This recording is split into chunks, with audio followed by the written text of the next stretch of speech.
For Dom 2D of Tribute Games, here with Flinthook. Yes, Flinthook. Wow. Wow.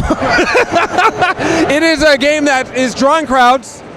People are immediately curious about it based on the visual design. Such an interesting lead character.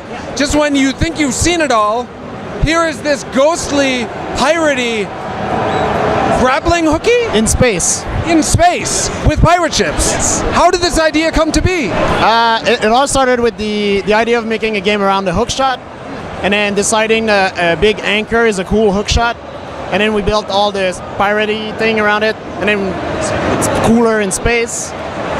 So it's all like a big bubble that keeps growing around the anchor. Yeah. It's just seeing a little bit of the game, it seems as though overlapping ideas is one of the themes. Like you'll see a trap overlapped with a trap, overlapped with another trap, and likewise you have one singular way to get around the hook shot, but there's multiple ways that might be used in overlapping techniques. Yeah, because we're also overlapping the powers that we give to the player. We have the hook shot, the slow-mo powers, the gun, a bunch of gadgets. Yeah, so we're overlapping equally on both sides. But it is procedurally assembled. Assembled, exactly. You learned something today. It is not a game that you'll immediately know what to expect every time. However, there's some control over what you'll end up experiencing. Yeah, so you'll be able to choose which ship you attack to board, which ship you'll board to steal all the treasure on.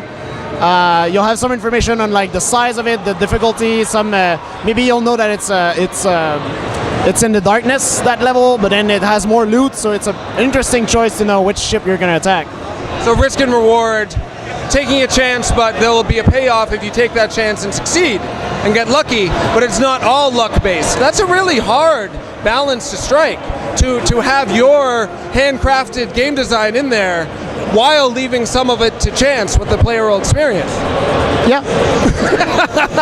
And a lot of this was handcrafted, though it is procedurally assembled. Each room was hand designed by your team, is that right? Yeah, exactly. We're hand designing the rooms and then stitching them together randomly and applying random stuff on top of it, like more enemies, more hazards, and sometimes there are missiles, sometimes there are spikes. Yeah, so there is some control on all of that with the handmade design.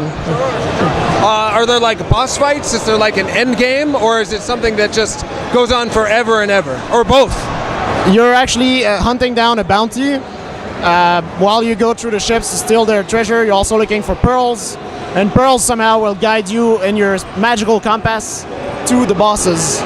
And the bosses are rival pirates that you want to take down and steal all their stuff.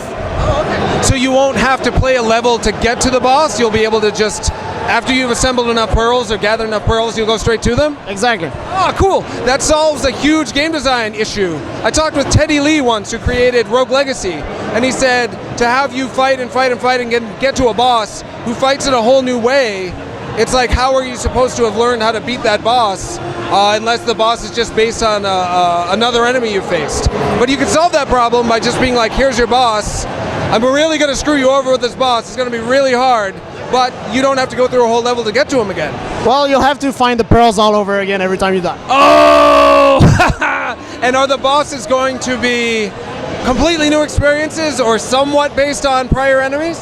No, it's always the same boss, exactly, but yeah, it's a different enemy. It's different than anything else, but it still uses the same mechanics. Like you'll probably have to dodge a lot with the hook shot, use the slow-mo to dodge bullets and stuff. So it's just an advanced version of other hazards you might have seen in the game.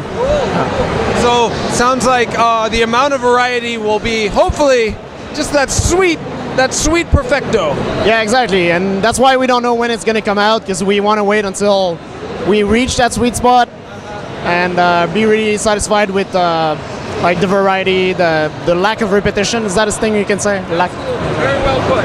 So the balance is going to take a little bit. But the graphics are certainly there. Beautiful looking game. I wish I could hear it. I'm sure I'll get to hear it later. A lot of variety in what you get to do already. It's just a matter of time getting that balance. Ooh, sweet perfecto. Yeah, exactly. I mean, it's such a fun mechanic. We want to do as much as we can with it before we release it. Yeah, makes sense. Yeah. Anything else we should know about the game before we go? It's got space meat in it. I don't know. Sweet perfecto!